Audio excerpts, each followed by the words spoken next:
바울은 디모데에게 교회 성도들을 섬기는 실제적인 지침을 말씀을 하시고 있는데, 나이 많으신 연만한 성도님들, 그리고 젊은이들, 또 그리고 남편을 잃고 홀로 된 여성분들을 위해서 어떻게 존중하고 어떻게 배려하고 교회 질서는 이렇게 지켜야 된다라는 말씀을 하면서 그 방법과 원리를 가르쳐 주고 있습니다.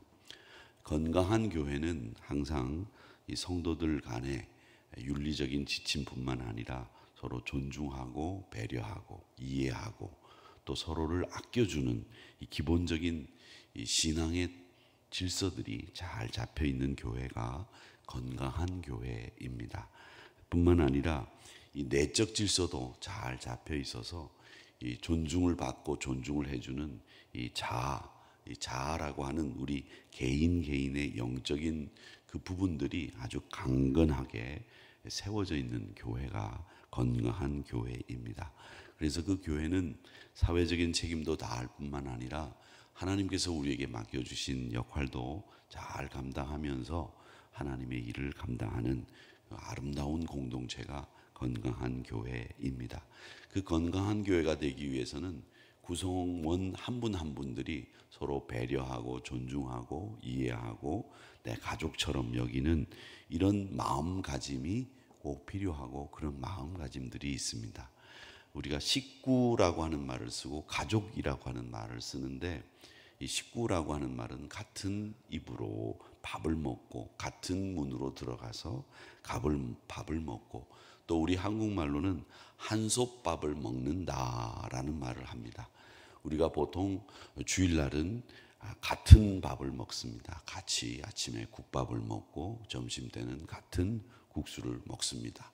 저도 어제 같은 김치국밥을 먹고 국수도 같이 먹었습니다. 이게 식구입니다.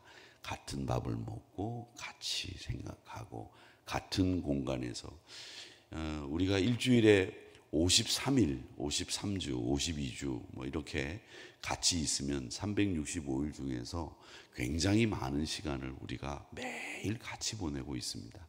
같이 보면서 얼굴을 환하게 웃기도 하고 기뻐하기도 하고 서로 격려하기도 하고 또 악수하기도 하고 잘했다고 칭찬하기도 하면서 보낸 세월이 그렇게 적은 시간이 아닙니다. 그런 동안에 알게 모르게 정도 쌓이고 알게 모르게 사랑하는 마음도 생기고 알게 모르게 존중해주는 마음가짐도 생기면서 뗄래야 뗄 수 없는 그런 식구와 가족들이 된 것이 이 교회 공동체이고, 또 이 교회 공동체 안에는 영적인 관계, 다른 어떤 육체적인 관계보다도 영적인 관계가 끈끈하게 연결이 되어 있습니다. 피가 섞이지 않은 혈연 관계가 아닐지라도 이 영적인 관계가 우리를 끈끈하게 묶어주고 있기 때문에 이것은 그저 말로만 해서가 아니라 오래된 부부가 얼굴만 봐도 그 마음을 이해하듯이 이렇게 우리가 앉아서 얼굴만 봐도 여러분의 영적인 상태가, 또 여러분이 얼마나 끈끈하게 이 교회를 사랑하는지가 보이고, 또 그렇게 뿐만 아니라 우리가 서로 그렇게 이해를 하고 있다라고 하는 겁니다. 그래서 이 건강한 교회를 위한 이 지침을 생각해 보면서 우리 한우리 교회도 이 지침보다도 더 훌륭한 아름답고 좋은 관계를 맺는 이 교회가 되었으면 좋겠다, 이런 생각을 해보면서 오늘 1절과 2절 말씀에 보면 모든 세대를 향해서 이 건강한 공동체, 존중하고 배려하는 교회 질서 유지를 위해서는 어떻게 해야 되는지를 이야기하면서 나이 많은 연만한 성도님들 그리고 젊은 세대를 대하는 태도를 말씀하고 있는데, 나이 많으신 분들을 대할 때는 언제나 혹시 잘못했다고 하더라도 꾸짖거나 또 소리 지르거나 잘못을 책망하기보다는 권면을 하고 또 부모님을 대하듯이 존경하는 마음으로 대하라고 가르치고 있습니다.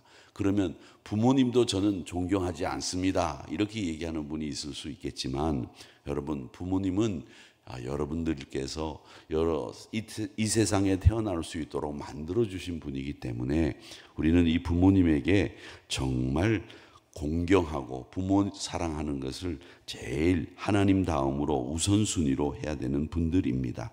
그렇게 연장자를 대할 때는 형님 대하듯이, 누님 대하듯이, 부모님 대하듯이 대해 주시기를 바랍니다. 그렇게 하시고 항상 어떤 경우라도 우리 교회 공동체 모든 분들에게 다 그렇게 해야 됩니다.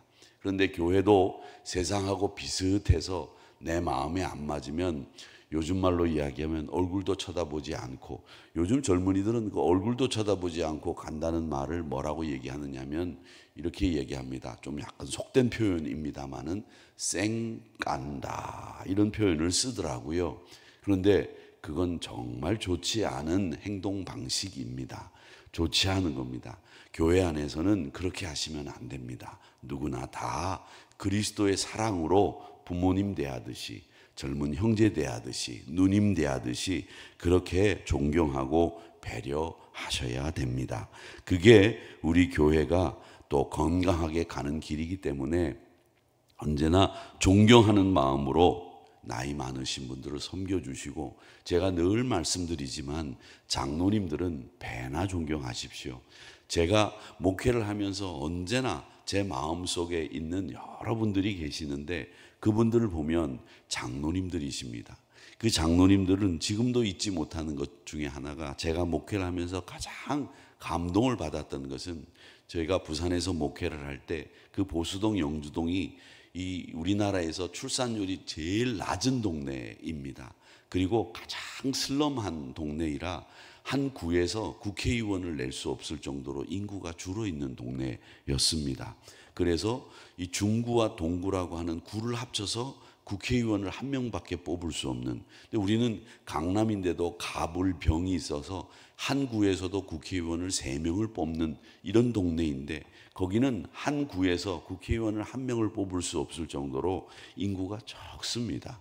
그러다 보니까 인구가 많이 유입되는 곳으로 교회를 옮기고, 교회가 좀 이 새로운 도약을 하기 위해서는 센텀이나 해운대 쪽으로 가면 어떨까 생각을 하고 기도를 하고, 또 교인들이 그렇게 되기를 바라는 마음으로 같이 함께 힘을 모으고 있었는데, 그때 이제 장로님 중에 한 분이 저를 탁 만나더니 참 어떻게 보면 이제 인퇴할 때가 다 됐고, 또 사실은 재물을 가지고 있지 않은, 뭐 물질적으로도 그렇게 여유가 없는 장로님이셨는데, 제가 이제 제 사무실에서 이렇게 내려오는데 그 장로님이 교회 밑에 계시다가 저를 탁 만나시더니, 목사님, 그렇게 하시고 싶으시죠? 그러면 한번 해보시죠. 이렇게 말씀을 한번 이렇게 해 주시는데, 그분이 뭐 큰 돈을 헌금하신 것이 아니라 그 말씀을 딱 한마디 해 주시는데 제가 눈물이 핑 돌면서 얼마나 큰 감동을 받았는지 지금도 그 장로님이 그 자리에 서서 말씀하시던 그 기억이 납니다. 목회자는, 저도 목회자도 사람이기 때문에 때로는 주를 위해서 일을 한다 하면서도 그런 말씀 한마디에 제가 힘을 받고 굉장히 감동을 받고, 제가 이제 한우리교회로 청빙을 받아서 올라오는 바람에 이사를 하지는 못했고 지금도 그 교회에 그렇게 있지만은, 그때 그렇게 받았던 그 힘이 지금도 저에게 목회 정말 멋있는 일이다, 주를 위해서 해야 된다라는 생각을 하게 만들고 있다라고 하는 겁니다. 그렇게 말 한마디가 그분의 삶에 큰 힘을 던져줄 수 있는 말이 될 수도 있다라고 하는 것이죠. 그것이 사람의 인생을 바꾸기도 합니다. 그렇기 때문에 여러분, 나이 많으신 분들을 배나 존경해 주시고, 장로님들은 특별히 교회를 위해서 애를 쓰시는 분들이기 때문에 여러분들이 배나 존경하시고, 이 권사님들은 매일 앉아서 이 새벽 시간에 그 자리를 지키며 기도의 통로를 여시는 분들이기 때문에 어머니 같이 항상 대해 주시는 그런 자세로 우리가 특별히 연로한 여성도님들에게는 어머니에게 하듯 하라는 이 권면을 같은 맥락에서 이해를 해 주시고, 우리 권사님들 잘 공경해 주시고 장로님들 배나 존경해 주시기를 부탁을 드리면서, 이 디모데에게도 이렇게 권면하고 있다라고 하는 겁니다. 자, 그 다음에는 2절 하반절에 보면 젊은 남자를 어떻게 대해야 되느냐, 형제처럼 대해 주어라. 젊은 여자들은 순결한 마음으로 자매 대하듯 해라, 이렇게 이야기를 합니다. 이성 간에, 남녀 간에, 교회 안에서도 만나기 때문에 호감을 가질 수도 있고 좋은 감정을 가질 수도 있습니다.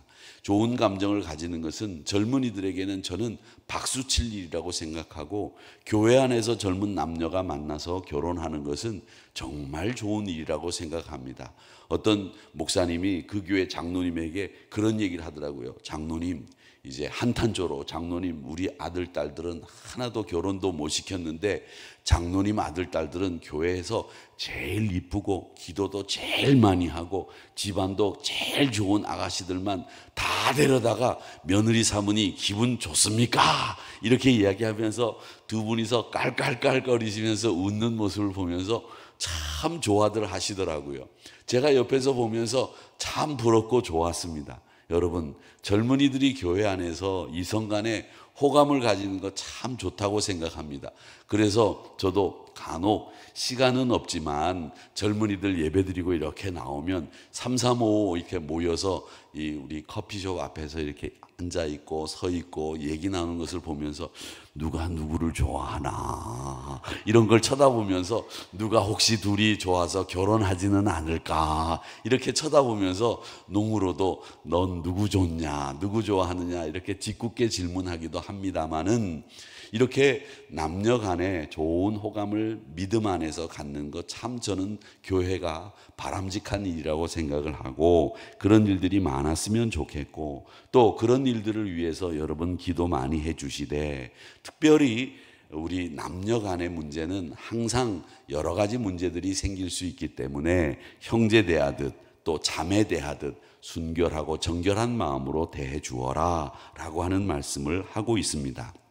실제로 초대교회 안에는 이 대가족과 같은 그런 모임이었다고 하지요. 그래서 작은 부족 공동체 같은 모임으로 그렇게 살았다고 합니다. 우리 현대교회는 개개인의 개인주의가 굉장히 만연해 있고 개인 위주로 신앙생활을 하고 있기 때문에 이 초대교회의 작은 부족 공동체 같은 그런 모습을 보면서 우리가 한 가족으로 어떻게 살아야 되는지에 대해서 다시 한번 깊이 생각해 보면서, 교회가 하나님 아버지를 모시고 사는 영적인 공동체이기 때문에 이 가장 끈끈하게 연결되어 있는 이 영적인 공동체로서 마땅히 해야 될 일들을 하면서 서로를 받아들이고 서로를 이해하고 노력하는 이런 마음가짐으로 승리하시는 것이 우리 건강한 한우리 공동체의 모습이 아니겠는가, 이런 생각을 합니다. 사회에서도 서로를 존중해 주는 것이 기본 예의입니다. 그렇기 때문에 교회 안에서는 더더욱 존중해 드리고 배려하면 성숙한 공동체가 되기를 바라고, 무엇이든지 어떤 세대든지 항상 서로를 이해하고 격려하는 자세가 필요하다라는 겁니다. 젊은이들이 하는 말 잘 우리가 이해 못하고 젊은이들의 행태들에 대해서 우리도 이해를 할 수가 없습니다. 여러분, 유명한 그 폼페이라고 하는 폼페이라고 하는 그 화산이 터져서 다 뒤덮인 그 산 자락에도 가보면 그런 말이 있다잖아요. 그 당시 폼페이에서 나온 화석 중에 그 글이 있다지 않습니까? 요즘 젊은 것들은 다 똑같다, 이런 말이 있다고 하지 않습니까? 저도 그 글을 보고 왔는데, 그렇게 옛날 2000년 전, 1000년 전에도 젊은 것들은 다 똑같다, 버릇이 없다, 이런 식으로 생각하듯이 저희도 젊었을 때 나이 많으신 분들이 그 젊은 것들이 버릇이 없다라고 하는 평을 받았을지도 모릅니다. 젊은 것들은 도무지 이해가 안 돼, 이런 평을 받았을지 모릅니다. 그런데 우리가 기성세대가 돼서 나중에 지금 젊은 애들을 보면 이 젊은 것들이 이렇게 얘기하면 하면 안 되겠지만 도무지 이해가 안 되는 부분들이 많이 있지요. 그런데 여러분, 시간이 지나면 또 그 친구들도 기성세대가 돼서 우리를 기억할 것이고, 또 그 세대가 또 나중에 가게 되면 그 다음 세대가 또 그들을 기억하면서 다음 세대들에게 권하고 또 교훈하는, 이렇게 세대가 순환이 되는 선순환이 되고 건강한 순환이 되는 이런 공동체가 아름다운 공동체인데, 여러분 그렇게 너무 젊은이들을 그렇게 나름대로 기준을 가지고 평가하지 맙시다. 우리가 젊은이들은 젊은이들대로 그들의 사고가 있고 그들의 사회가 있고 그들의 세상이 있습니다. 저는 우리 젊은이들이 참 불쌍하고 안 됐다는 생각이 드는 것이, 나중에 여러분 우리 사회나 가족이나 우리 이 젊은 세대들이 우리 나이 많은 이 사람들을 다 섬기고 보필하고 이렇게 지켜줘야 되는 친구들입니다. 통계가 나와 있는 것처럼 우리가 나중에 이제 은퇴를 다 하고 난 뒤에 연금을 받을 때 젊은이들이 벌어들인 돈으로 살아야 된다라는 이런 통계들이 나와 있지 않습니까? 그렇기 때문에 격려해 주시고 그 열정을 지지해 주시기를 부탁을 드립니다. 젊은 청년들이, 또 젊은 우리 중고등부 학생들이 이제 수련회를 이번 토요일부터 영화부터 유치부 시작을 합니다. 시작을 해서 그들이 말씀으로 살려고 애를 쓰고 세상으로 다 나가고 있는데, 그 좋은 시간에 교회에 앉아서 말씀을 들으려고 한다. 참 기특하지 않습니까? 박수 쳐주고 격려해주는 우리 하늘이 공동체들이 되기를 주님의 이름으로 축복합니다. 또 하나 더 이제 혼자 된 여성분들에 대한 이야기를 교회 공동체가 어떻게 해야 되는지를 이야기하고 있는데, 3절에서부터 16절까지 굉장히 많은 부분을 혼자 된 여성분에 대한 대우, 그 다음에 배려에 대해서 말씀하고 있습니다. 바울은 먼저 참 과부를 얘기합니다. 이 참 과부는 거짓 과부가 있고 참 과부가 있는 게 아니고, 정말 의지할 가족이 없는 사람, 정말 혈혈단신이고 남편이 죽고 난 뒤에는 아무도, 사고무친이라고 하지요, 그 주변에 아무도 없는 그런 여성분을 가리켜서 참 과부라고 한 표현으로 썼습니다. 혹시 읽으면서 참 과부, 거짓 과부, 그러면 과부가 됐는데도 정절을 지키는 과부는 참 과부고 거짓 과부는 정절을 안 지키고 이런 과부를 거짓 과부라고 이렇게 보느냐? 아닙니다. 참 과부는 사고무친, 아무도 정말 없는 사람. 근데 지금은 여성분들이 연세가 드시고 혼자 되셔도 살아남기가 더 좋은 환경이지요. 남자들이 살아남기가 나이가 들면 어려운 환경이지만, 고대 사회는 여성들이 혼자 되면 살아남기가 정말 힘든 시대였습니다. 그렇기 때문에 교회 공동체는 그분들을 부양하고 그분들을 잘 돌봐야 된다는 얘기를 합니다.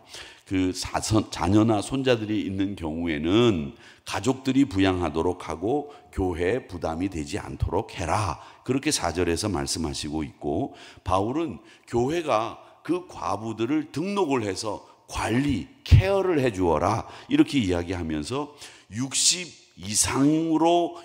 이상으로 한 남편의 아내였다면, 선행의 증거가 있다면, 이렇게 얘기를 하고 있는데, 9절에 보면 60이 덜 되지 아니하고 라고 하는 말은 60 이상이 됐다는 말이죠.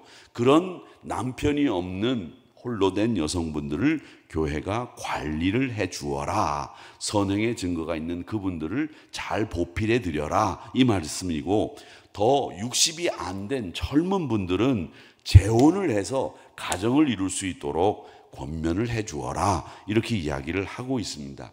그래서 이 바울은 가족 관계까지도 교회가 잘 관리해 줄 수 있도록 돌봄의 기준을 세우고, 영적 가족으로서 교회가 어떤 역할을 해야 되는지를 이야기하고 있습니다. 지금 이 우리나라는 이 복지가 굉장히 좋은 그런 나라가 되었습니다. 제가 이렇게 보니까 저희 딸아이가 아이를 가지니까 나라에서 어떤 복지 정책을 쓰냐면, 병원에 다녀라, 먹을 거 먹으러 다녀라, 그래서 교통비를 70만 원을 주더라고요. 무려. 얼마요? 70만 원. 그래서 제가 깜짝 놀랐습니다. 아니 70만 원이나 교통비를 주는데, 그 교통비는 어떻게 쓰느냐면 택시비, 버스, 지하철, 그 다음에 자기가 타고 다니는 자동차의 주유비까지 다 포함을 해서 아이를 낳을 때까지 쓰는 교통비를 나라에서 주더라고요. 여성분들은 다시 한번 생각해 보라고 하는 말씀을 드리고 싶은데, 아니 교통비로 70만 원을 준다고요? 이야, 저는 깜짝 놀랐어요. 우리나라 복지 정책이 이렇게 좋은 줄 몰랐습니다. 그렇게 다양한 복지 정책을 우리나라가 시행을 하고 있기 때문에 우리가 많은 사람들이 골고루 혜택을 받고 있다고 생각을 하지만, 그런다 복지 사각지대라고 하는 것이 늘 있습니다. 그 사각지대를 위해서 정부에서도 교회 지도자들을 만나면 부탁을 합니다. 어떤 부탁을 하느냐? 우리 정부가 기준과 자기 정책들에 의해서 복지 정책을 쓰고 있으나 사각지대에 있는 분들은 저희들이 기준을 만들어 놓고 정책에 의해서 입안이 된 것이기 때문에 돌볼 수 없는 경우가 생길 때 교회들이 나서 주십시오라고 하는 말씀을 공식적으로 정부 관계자들은 교회 지도자들을 만나면 말합니다. 그러니까 교회는 그런 사각지대에 놓여 있는 이웃을 돌볼 책임을 우리 하나님이 주셨다고 저는 생각을 하고, 홀로 되어 있는데 복지를 받을 수 있는 그런 기준을 가지고 있는 분들은 예외로 하고, 의외로 뜻밖의 복지를 받아야 되는 분들이 생길 경우에는 발빠르게 우리 교회들이 이런 분들을 도울 수 있는 방안들을 간구해야 되겠다라는 생각을 저는 가지고 그렇게 하고 있습니다만은, 옛날 말에는 이 가난은 나라님도 어떻게 하지 못한다라는 말이 있을 정도로 이 가난한 경우, 이 복지를 받아야 되는 경우를 놓치는 경우가 교회도 있다라고 하는 것을 보게 됩니다. 그러나 특별히 우리 하누리 교회는 이 어려운 분들을 위해서 관심과 지원을 주는데 아낌없이 그리고 놓침없이 할 수 있도록 최선을 다하고, 여러분들도 혹시 그런 분들이 계시면 목회실에 편하게 이야기를 해주셔서 교회가 그분들을 도울 수 있는 방안을 강구할 수 있도록 꼭 여러분들이 정보도 제공해 주시고 같이 도울 수 있도록 기도도 해주면서 그분들이 어려움 속에 절망하지 않도록 함께 건강하게 세워져 가는 교회가 될 수 있도록 도와주시기를 부탁을 드립니다. 그런 실질적인 도움을 줄 수 있는 교회가 아름답고 복된 교회다라고 하는 것을 지금 말씀하고 있다라고 하는 거죠. 이 원칙이 사실은 지금 현대사회의 원칙과 이렇게 생각을 해놓고 나면 이 원칙과 기준이 맞지 않는 경우도 있지만요, 그러나 그 정신만큼은 우리가 그대로 이어받아야 되겠다라는 생각을 합니다.